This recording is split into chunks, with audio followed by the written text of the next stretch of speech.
Hey guys, welcome back to the channel. Today I'm going to be talking about how to add an IP camera to my Lorex NVR system. You guys may be familiar with the two videos I did last year in regards to the actual system itself. I purchased an NVR from Costco. I showed sort of a video on how to set it up and all the steps that were needed to do that. And then I also did another video on all of the internal workings of it, how to configure it, how to work with it. And since then, one of the things I'd always said when I bought the system was that I would probably want to add cameras to it as time went on. It took me a year, but I decided I wanted to add a camera to our garage.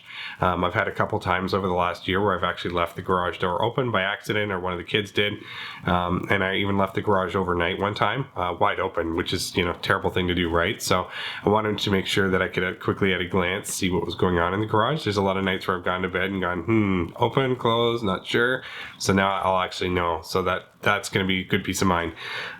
In order to figure out which kind of camera to purchase, if you go to the Lorex website where you can get them, there's a lot of different options on there. It's a little overwhelming sometimes, especially if it's been a while since you purchased your system, or maybe you forgot what type of camera you had.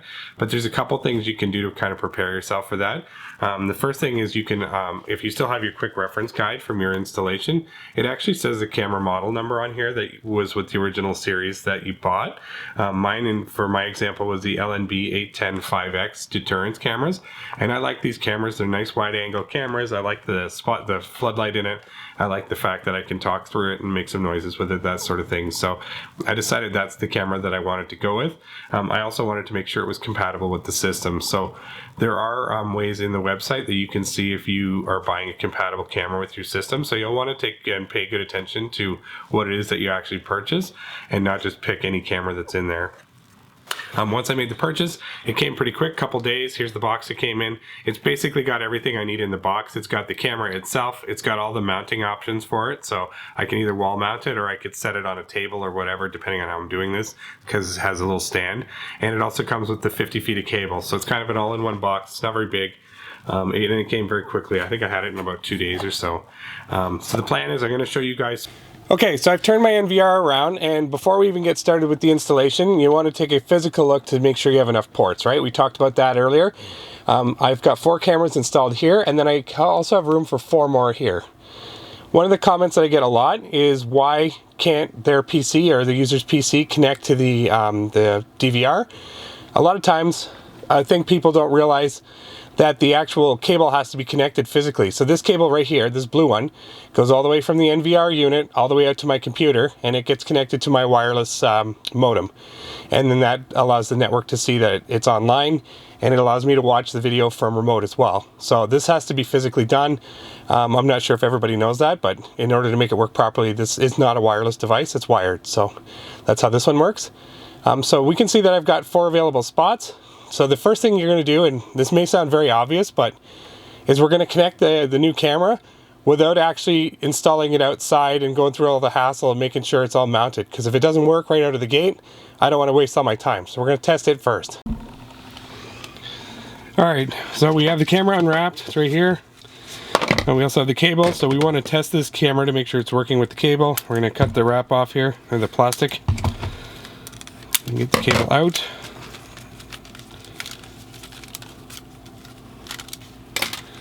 What comes out there. I just need the 2 ends for now. I don't need to fully unwrap this thing yet. There's one here, there's one here. There we go. And I'm going to want to borrow the camera here. It's on a mount right now. I'm not going to keep it on this mount, so what I can do is just unscrew it from here. This comes right off once you unwind it here. The cable's here. Okay, so you just have to unscrew it. Come on.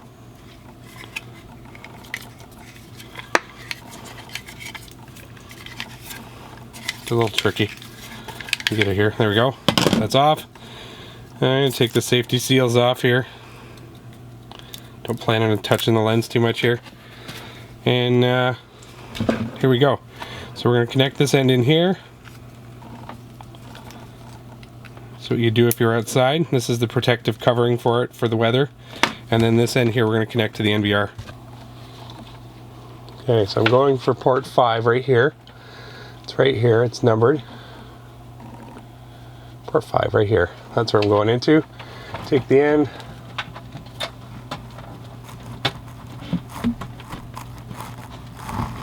Plug it in, click, went in. Okay, so that should make the camera live. So you can see already that it's working. So it automatically detected the camera. There it is. I'm waving to the camera right now. And I would recommend highly that you do this before you install any cameras.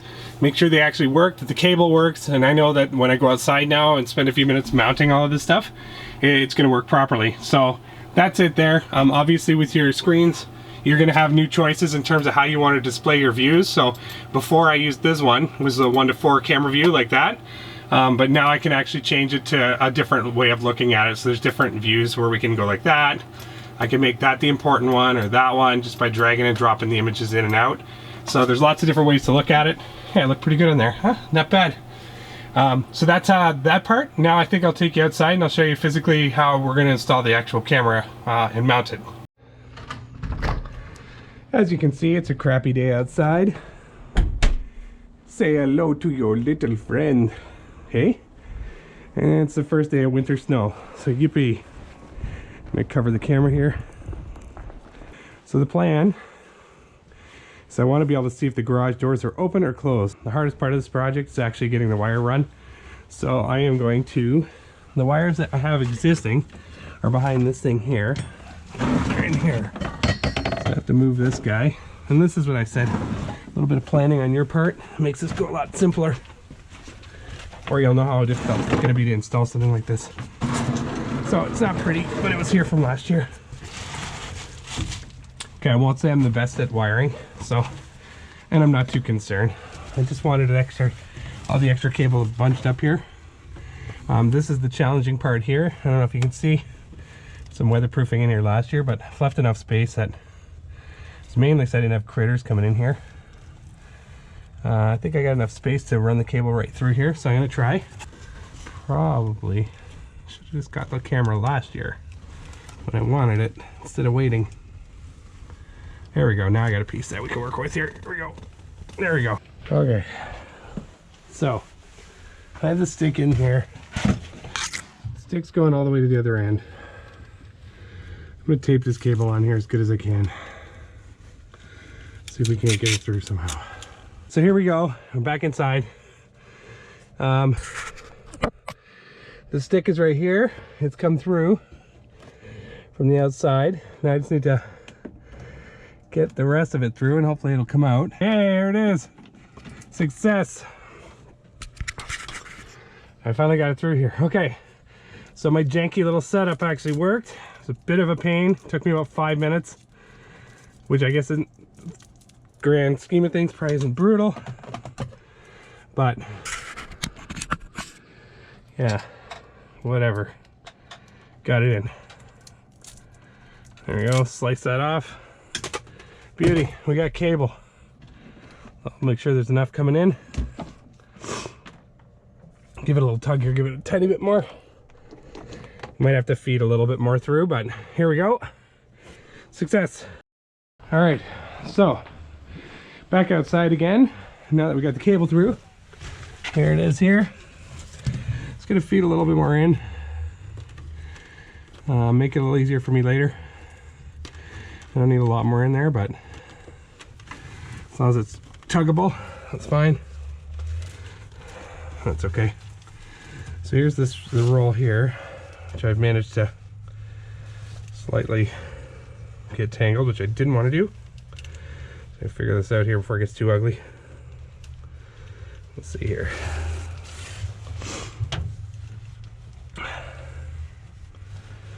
They do such a good job rolling these things that I don't want to be the guy that makes a huge mess of it. All right, just gonna leave that spooled up there.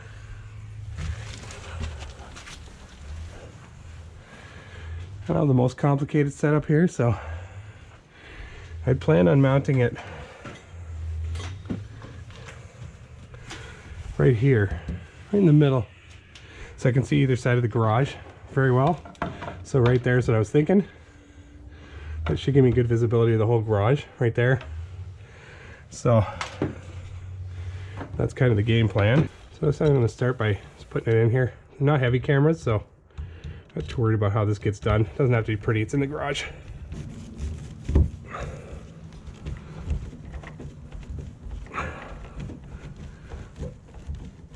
There we go. Now it's just solid. All right, so let's go screw this in here. Is it straight? There we go.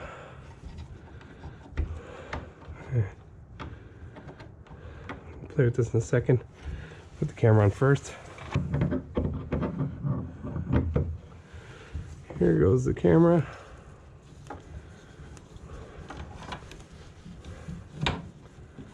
Make sure it's on there good. There we go. We're pretty good now. Yeah, the camera's on good. Straighten it up a bit. There we go. Here's the cables here. Tighten this guy up here. There, so I don't know yet what it's going to look like till we turn it on, but that's sort of where it sits. Looks like it's aimed a little low.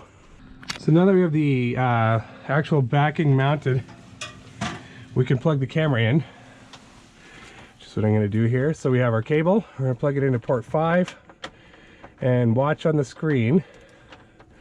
Our camera should come online here in a second after it powers up. So plug that in. There you go.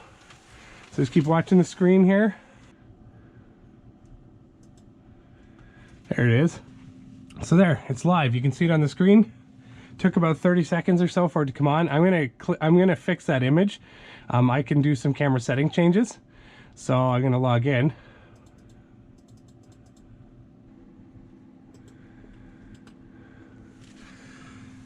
So you can see the view right there. It's not ideal yet. I haven't set the camera up properly. It's exposing for the white snow in the background right now. And you don't see much inside the actual garage itself. So I'm gonna fix that.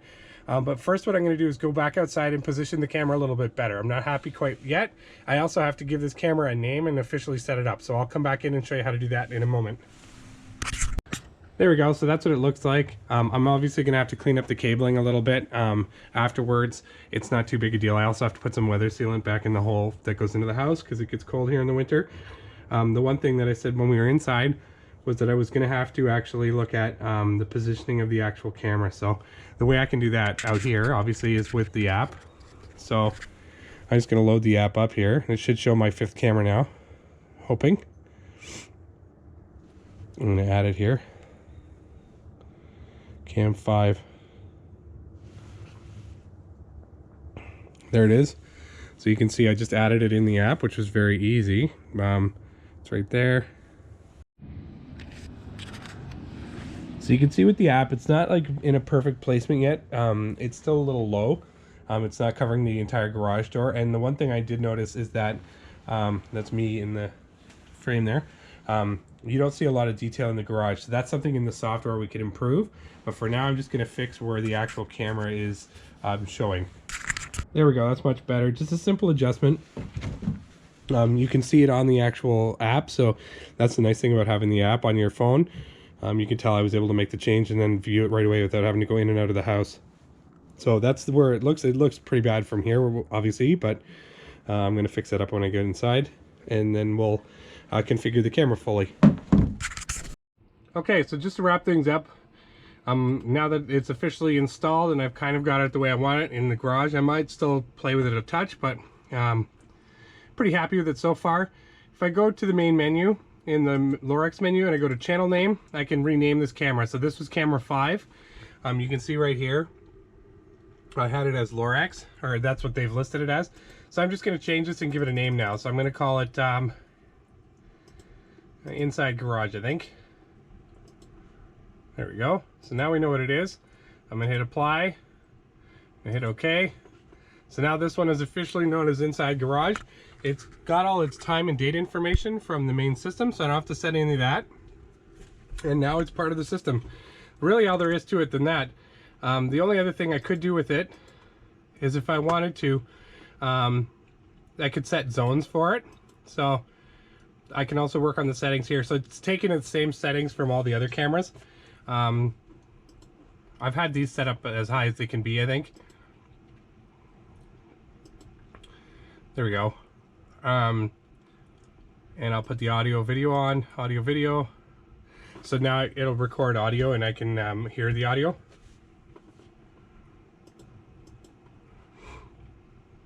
that's pretty much it. There's not much else to do with it.